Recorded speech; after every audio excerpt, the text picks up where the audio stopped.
جتنی جلدی ہو سکے آپ قربانی کا گوشت دوسروں تک پہنچائیے، ورنہ ہم لوگوں کی غربت میں ہم نے وہ زمانہ دیکھا ہے، اماں نے پیاز اور ٹماٹر کاٹ کے رکھ لیے، شاید انتظار کر رہی ہیں کہ دیکھو ہم آ کے بتاتے دیکھو دیکھو وہاں پر بھی ان کی نالی میں سے بھی خون آ رہا ہے، ان کی نالی سے بھی خون نکل رہا، وہاں بھی ہو گئی، وہاں بھی ہو گئی، وہاں بھی ہو گئی، خبر لا لا کے دیتے رہتے تھے، لیکن کوئی گوشت کے 2 بوٹی لا کے دینے والا نہیں ہوتا تھا۔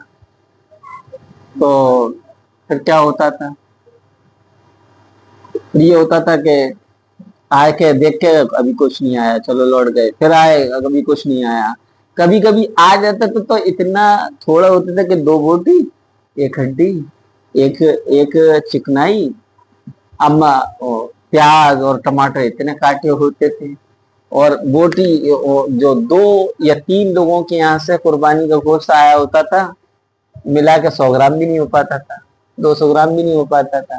تو بہرحال کل ملا کے کوشش یہ کرے کہ ہم بہار نہ، جن کے یہاں نہیں ہوتی ان کو تو پہنچا، جن کے یہاں ہوتی ہے، چاہے وہ آپ کے استاد ہوں، چاہے وہ آپ کے امام ہوں، چاہے آپ کے نانا ہوں، چاہے ماموں ہوں، چاہے دادی ہوں، گھوسٹ رشتے دار پھپھو کیوں نہ ہو، اس کے یہاں قطعاً نہ پہنچاؤ۔